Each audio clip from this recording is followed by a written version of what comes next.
While I was 6 months pregnant, I found out my husband had secretly married his mistress. His entire family went to the wedding, and I heard them whisper outside my door, "Don't let her hear us." Before I could even make a plan, they were all in a car crash on the way home.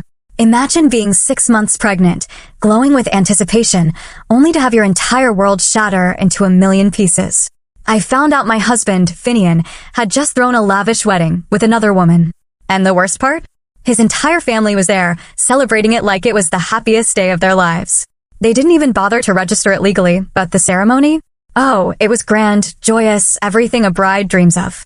What truly gutted me wasn't just the betrayal itself, but the sheer audacity of it all. His entire family knew. They dressed in their brightest clothes, laughing and joking with the other woman's little girl, praising Finian for being such a capable man.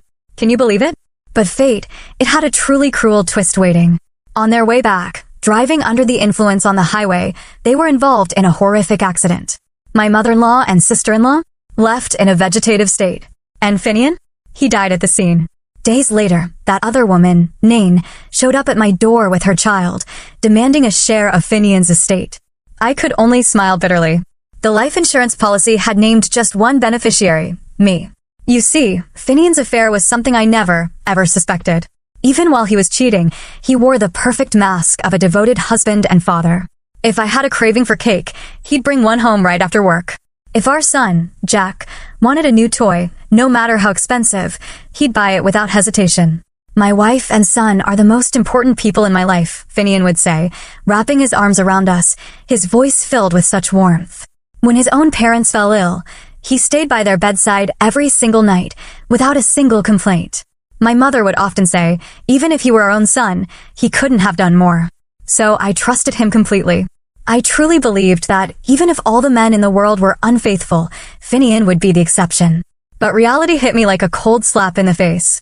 As early as our second year of marriage, he had started seeing someone else, secretly keeping her around. I would have never known if she hadn't sent me that photo on purpose. In the picture, Finian was standing close beside a woman, both of them holding a little girl. She looked just a year younger than our son.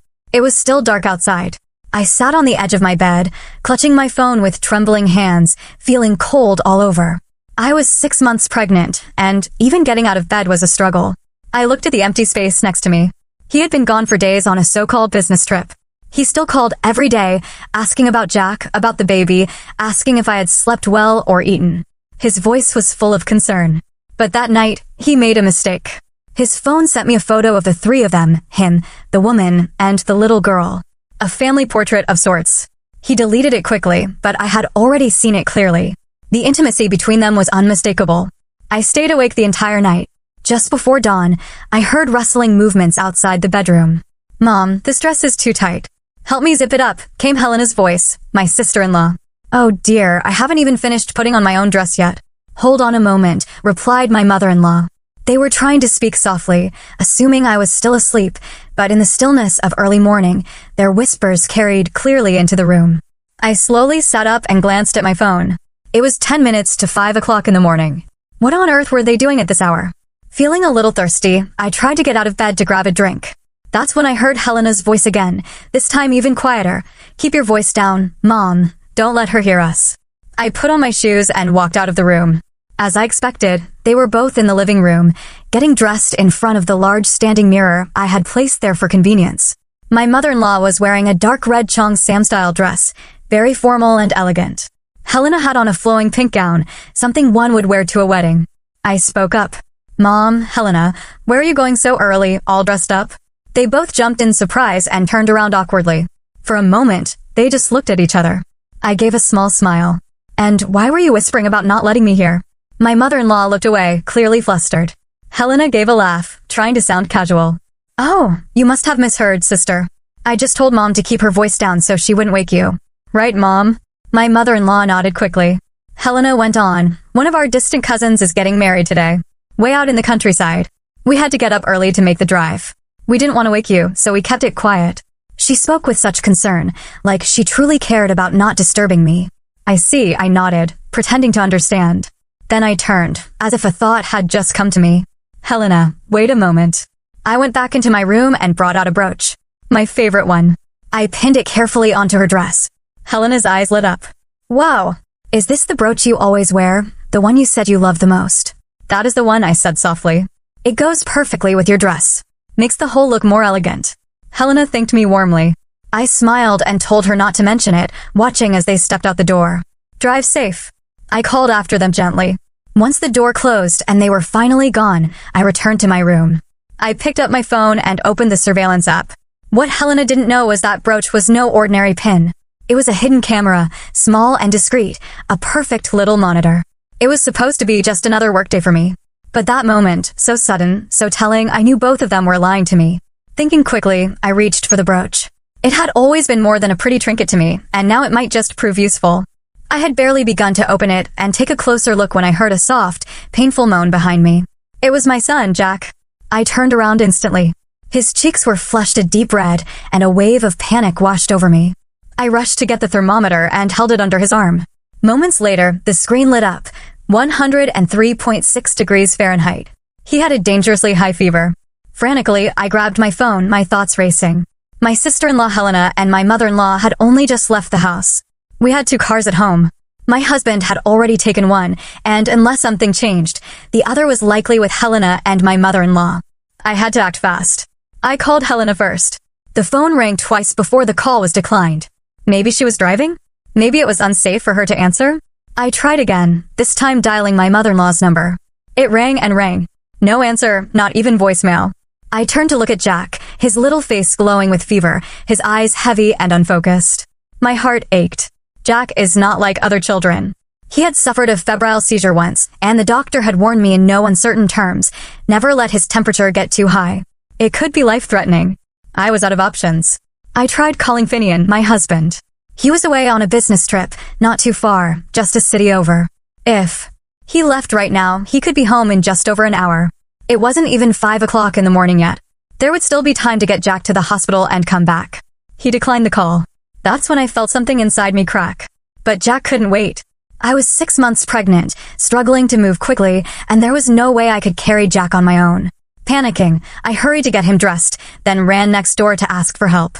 Sir, could you please help me carry my son to the car? I asked my neighbor, breathless. The man, always quiet but kind-hearted, wasted no time. He helped me call a cab and gently carried Jack down the stairs, placing him inside the vehicle. Thank you, I said with all the gratitude I could muster. He waved it off, then glanced behind me with concern. You're all alone, he asked. You're heavily pregnant. It's not safe to go to the hospital by yourself. Where is your husband? I explained that Finian was out of town and that he couldn't make it back. The neighbor didn't even stop to grab a coat. He climbed into the car beside me and came along. At the hospital, the doctor examined Jack and said he needed to be admitted for observation. My heart sank. I sat in the hallway, surrounded by the sterile scent of disinfectant, feeling cold and empty. I couldn't help it. I broke down crying. Heaving sobs echoed in the corridor as strangers passed by, casting curious glances. Some even stopped. One kind older woman approached me and asked gently, "Is no one here with you?" I shook my head. Whispers began to rise among the families gathered nearby. Her husband is unbelievable, one woman said. His wife is expecting and their son is burning up with fever, yet he's nowhere to be seen. If my husband ever did that to me, I'd rather stay single than have kids with him. Another added, she must really love him. Someone else muttered, to go through all this and still carry his second child, that takes guts. Their words pierced me. My neighbor returned with a cup of water. Here, drink a little. It will be all right. Don't panic, he said. I took the water, my hands trembling. Thank you. Truly, I really don't know what I would have done without you today. I said. Don't worry about it, he replied. But just before leaving, he added, still, maybe it's time to call your husband again. A job is never more important than his wife and children. That sentence echoed in my ears long after he had gone. I stared at my phone for a moment before finally dialing Finian again. This time, he picked up. Hello, honey. His voice came through mixed with background noise, laughter, music, the buzz of conversation. Strange, considering it was just past 6 o'clock in the morning. Where are you right now? I asked instinctively. There was a pause. I was just helping a friend out, he said after a beat. I missed your calls earlier. What's going on? What kind of help? I pressed. He chuckled nervously. Why, you sound upset. What happened? He was dodging the question. Our son has a high fever, I said, my voice already breaking. He is in danger. I need you to come home. There was another moment of silence. Then Finian answered, his voice uncertain. Honey, I really cannot leave right now. How about I call Helena? She can come to the hospital and stay with you. Would that help? I opened my mouth to respond. But just then, I heard a woman's voice on the other end of the line. Finian quickly hung up, but not before I caught her words. She said, Finian, your daughter. Then silence. I froze. He has a daughter. Finian and I had been married for 5 years. We had only one son. I was still pregnant with our second child. That woman's child was his. As I sat there in that cold hospital, my hands still clutching the phone, I felt the world around me shift. And I remembered. He said he would call Helena. So I opened the surveillance app on my phone. As expected, Finian made the call. He simply told Helena to come to the hospital and help me take care of the child. Her voice came through clearly from the surveillance camera, sharp and unmistakably irritated. Are you out of your mind, brother? Helena said. Mom and I are on our way to your wedding. How do you expect me to stop everything and run to the hospital with her? And besides, she added with a scoff, I told you already, your wife is such a drama queen. It's just a little fever. Does that really call for a trip to the hospital? Her tone was biting, almost like a woman scolding her husband. The anger in her voice poured out, far from the sweet, harmless face she usually put on in front of me. Then she hung up, clearly annoyed. Back in her car, Helena kept driving as she gently chatted with the little girl in the back seat. Sweetheart, she cooed, your daddy is really something. He sneaked away to marry your mom, and now he still lets that woman boss him around. Honestly, I feel bad for your mommy. It hit me like a bolt of lightning. A wedding. So that was where Helena and my mother-in-law were headed, to attend a wedding. My husband's wedding. And that sweet little girl? She was Nain's daughter, his lover's child. They all knew. Every one of them. They knew Finian had a mistress. They knew he had fathered a child with her. And yet here I was, heavily pregnant, sitting in a cold hospital hallway, trying to soothe our feverish son alone. Everyone else was dressed in joy, preparing for a wedding. I stayed still, frozen in place, then suddenly let out a laugh. It was sharp, hollow, the kind of laugh that rolls straight into tears. A child nearby caught sight of me and shrank behind her mother, pointing timidly. Mommy, look, she whispered. Why is that lady laughing and crying at the same time? The woman clutched her daughter close and hurried away. Come on, don't stare, she said. Leave the crazy woman alone. My phone screen had been open the whole time. What Helena didn't realize was that the little brooch pinned to her blouse was a live camera. Everything, her words, their faces, even the wedding preparations, was being streamed directly to me. They arrived at the venue shortly after. Finian and Nain stepped forward to greet them, smiling warmly. Mom, Helena, thank you both so much for coming all this way, Finian said, his tone full of affection. Nain beamed like a bride should, greeting her mother-in-law and sister-in-law as if they had always been her family. She carried herself like the rightful wife, not a trace of shame. As I listened to them chat on the way, I started to piece things together. Nain had grown tired of hiding, of living without a title. Since I was from the city and rarely visited the countryside, Finian's mother had come up with what she thought was a perfect solution. They would hold the wedding in his hometown. No legal paperwork, but at least it would be a ceremony, some sort of recognition. And Finian? He agreed. Nain stayed close to Helena, always smiling, always trying to win her over with flattery. She was clearly desperate to win her approval. The camera had her whole face in frame. I stared at it for a long time, unable to look away. To be honest, I had assumed if my husband were ever to cheat on me, he would have picked someone beautiful, someone more elegant than me. But Nain? If I passed her on the street, I might have called her Madam, out of respect for her age. I couldn't understand what Finian saw in her. Then I remembered something strange. Finian always had this odd dependence on me, like a child needing his mother. I had thought it was just a part of our bond, something harmless. But now I saw it differently. It seemed he had a deeper craving, one that blurred boundaries. As the guests mingled, Finian walked over and grinned. Come on, let the relatives take their seats, he said. The ceremony is about to begin. I couldn't stop staring at him. This man I had once held each night, who had whispered promises into my ear, now he looked only at Nain. His eyes, once so tender with me, were soft and glowing with affection for her. It felt like 1,000 ants were crawling through my chest. I could barely breathe. So this was not a special look meant only for me. He had said he loved me, held me close. And yet all the while, he was with another woman, loving her, sleeping with her, building a family behind my back, even marrying her. The ceremony began not long after. Even through the screen, I could feel the warmth, the buzz of excitement. Helena must have been standing near the front. Her camera gave me a clear view of the stage. Finian and Nain stood together, bathed in light, surrounded by smiling guests. They looked so happy. The officiant invited Finian to kiss the bride. My eyes burned red, but I kept them locked on the screen. Finian turned, smiling, and gently wrapped his arms around Nain. He leaned in, slow and sweet. The crowd erupted in cheers as their lips met. The kiss lingered. They held each other tightly. Tears streamed down my face. I began taking screenshots like a madwoman, capturing every image, every moment of betrayal. Then I turned off my phone screen. Whatever happened next, I no longer wanted to know. This marriage must end. I sat on the hospital corridor bench, staring blankly into space.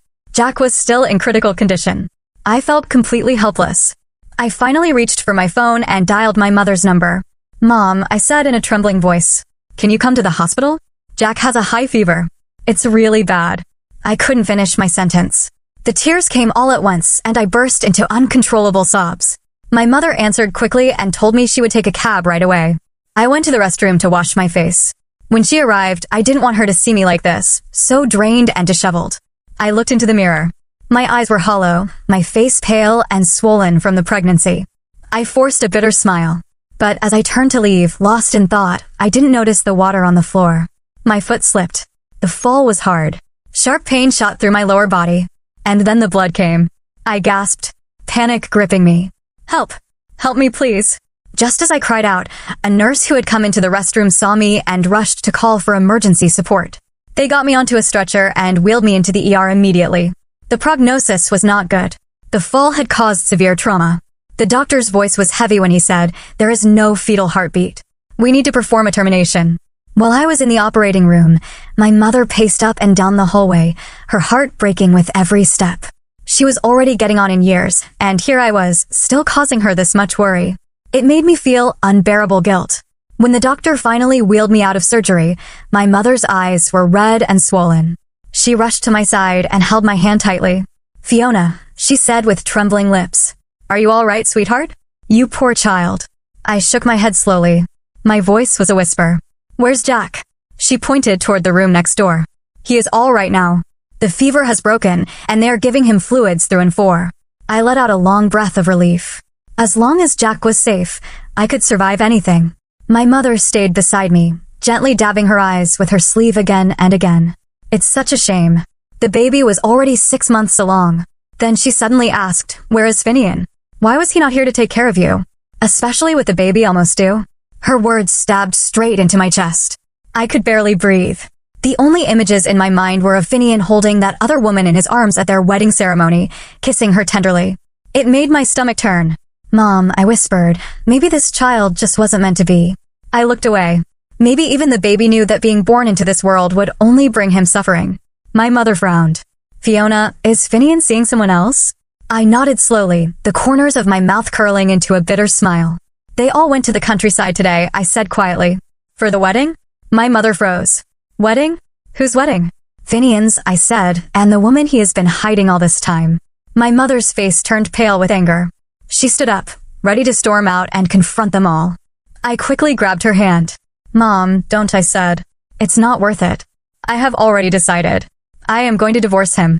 She stared at me for a long moment, her expression full of sorrow, then sighed deeply. She didn't argue. She just nodded. When Jack was well enough, the doctor gave us some medication, and we went home together. My mother stayed with us. The house felt so quiet, almost hollow. Night was falling. No one from that other family had returned.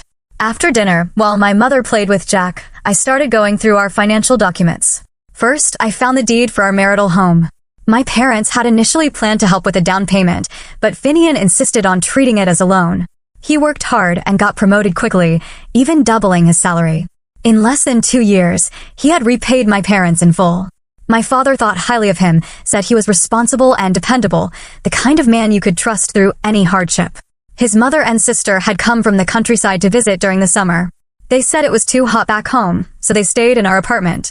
A few days became weeks and then over a month. Still, I had barely contributed to the house financially. So I thought we would just wait for Finian to return before deciding how to divide everything. Then there were the savings we had built up over the years. Our joint account, the bank cards, the education fund for Jack. I was the one who studied economics, so I had always managed the investments and financial planning. I knew every detail better than Finian did. Just as I was calculating the numbers, my phone rang. "Hello," said a firm voice on the other end. "This is the police. Are you a family member of Finian Harper?" My heart dropped. The calculator slipped from my hand and hit the floor with a sharp click. Was there a car accident?" I asked. My voice didn't even sound like my own. It felt like I was watching it all from a distance, as if this were someone else's nightmare, but it was mine. What a surreal day it had been. The voice on the other end of the phone was calm, almost too certain. "Yes, there was an accident on the highway today at approximately 5:20 in the afternoon," the officer said. "The cause was drunk driving. Your husband, Finian Harper, died at the scene. The other 2 passengers were seriously injured." Even after the call ended, I stood there frozen. Finian was gone. My eyes drifted to the documents I had just been organizing, the ones about our assets and finances. There would be no need for a division now. There was no one left to divide anything with. It wasn't until the next day that I finally made it to the hospital. A police officer handed me a cardboard box filled with Finian's belongings. "These were found in the car. Everything has been transferred to you," he said gently. He glanced through the window into the intensive care unit. "The 2 others, your mother-in-law and sister-in-law, I believe, are in very poor condition.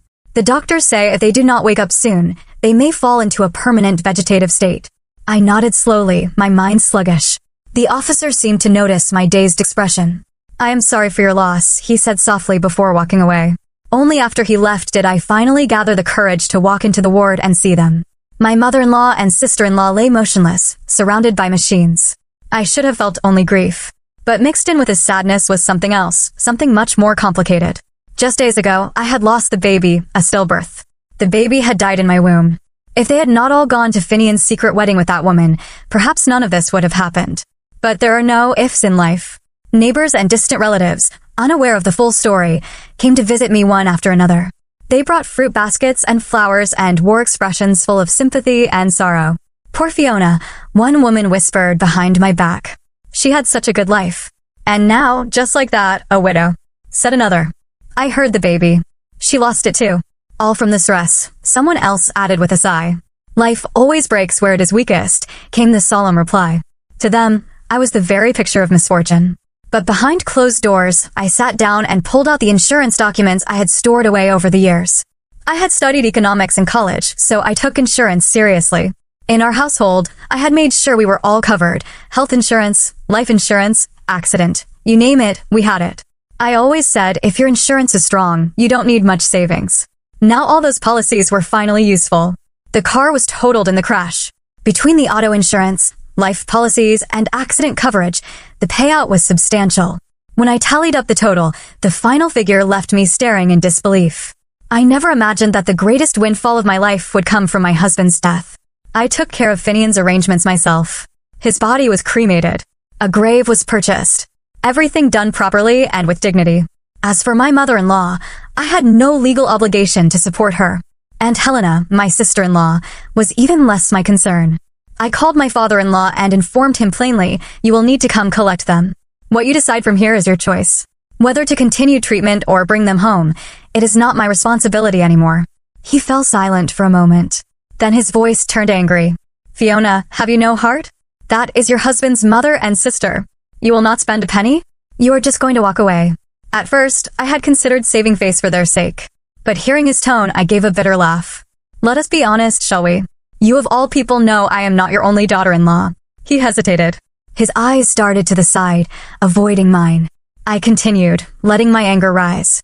"On the very day I lost my baby, were you not all gathered at Finian and Nain's wedding? A whole ceremony, dressed up, celebrating?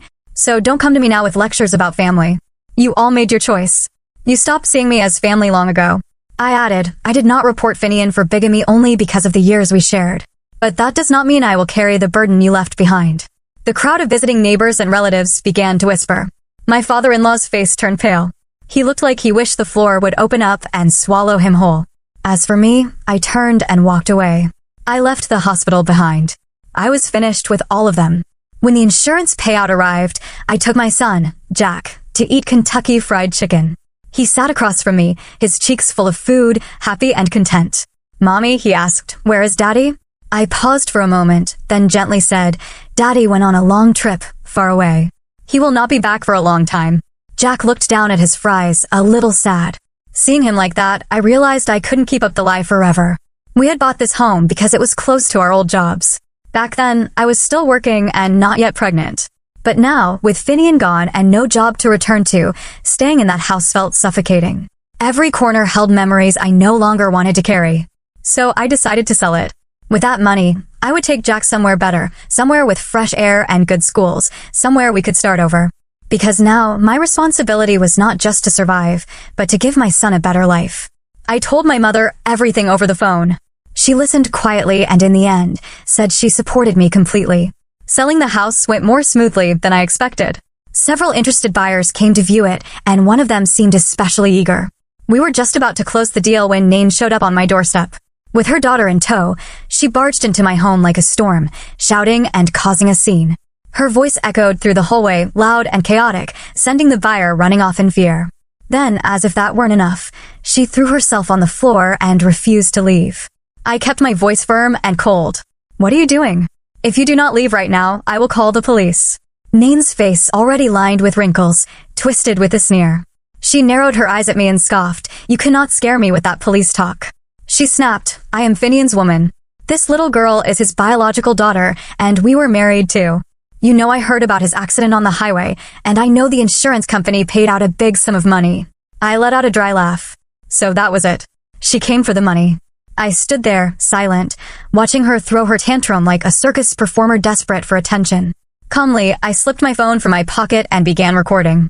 Her little girl, frightened by the noise and her mother shouting, burst into tears in the corner. Nain didn't even glance at her. She was too focused on yelling at me.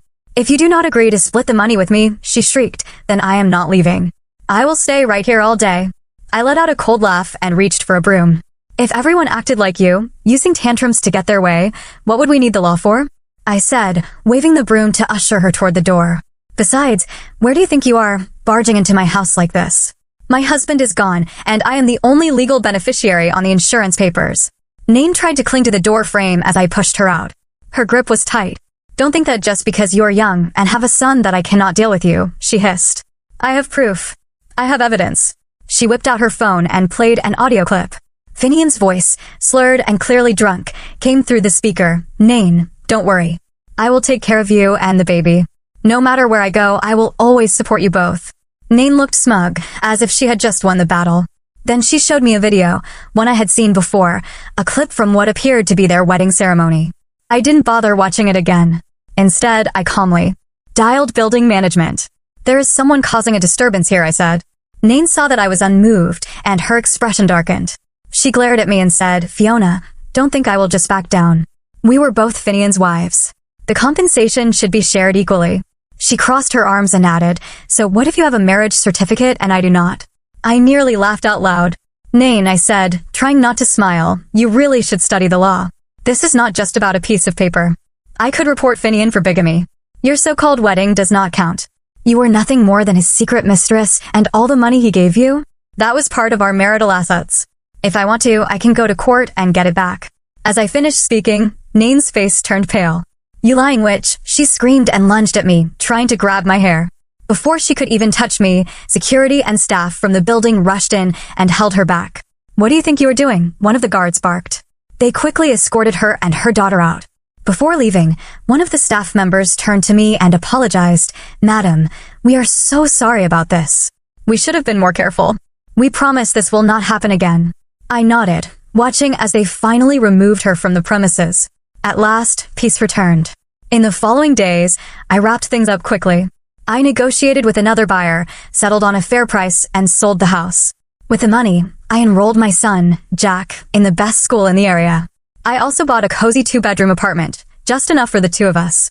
The rest of the money I tucked away safely. Some went into a small business venture.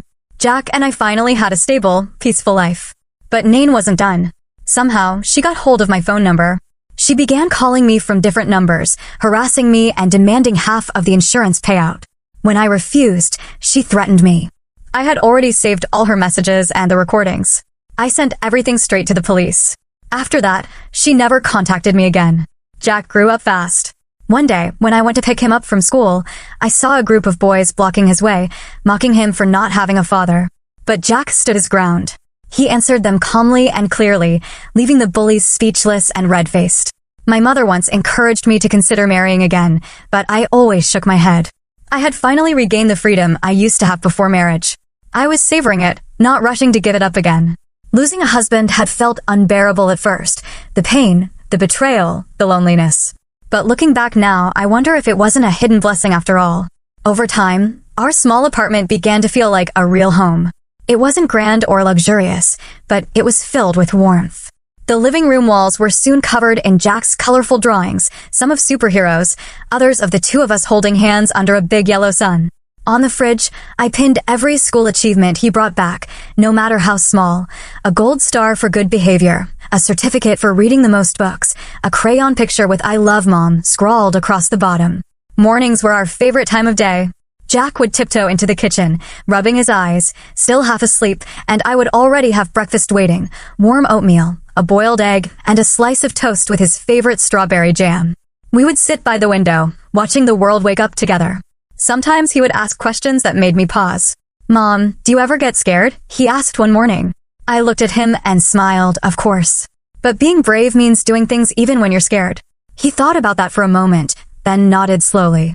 "Then I think you're the bravest person I know." Evenings were peaceful. After dinner, we would curl up on the couch with a book. Jack loved adventure stories, about animals that talked, children who found hidden doors, or magic that changed everything. I would read aloud, and he would hang on to every word, his eyes wide with wonder. Sundays were for the little traditions we made our own. Sometimes we baked cookies, our hands messy with flour and chocolate chips.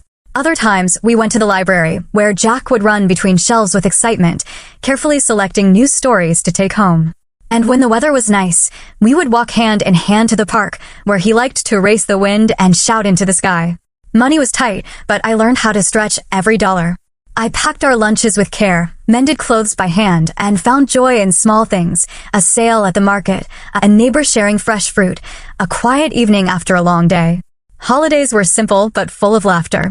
On Christmas, we decorated our little tree with homemade ornaments and string lights. Jack made paper snowflakes and taped them to the windows. On his birthday, I blew up balloons after he went to sleep and surprised him with pancakes shaped like animals. He laughed so hard he nearly fell out of his chair. Through it all, I never felt alone. Jack was my sunshine, my anchor, my reason to keep going, and he was growing up so fast. One evening, as I was folding laundry, I heard him talking to himself in the next room. Peeking in, I saw him tucking a teddy bear into bed and whispering, "Don't worry, Mommy always keeps us safe." I quietly stepped back, my heart full. Years passed gently. The wounds from the past faded, leaving behind quiet strength. I no longer woke up in fear or doubt. My days were no longer shadowed by someone else's choices. They were shaped by love, by resilience, by the unbreakable bond between a mother and her child. And in that, I found everything I had ever needed.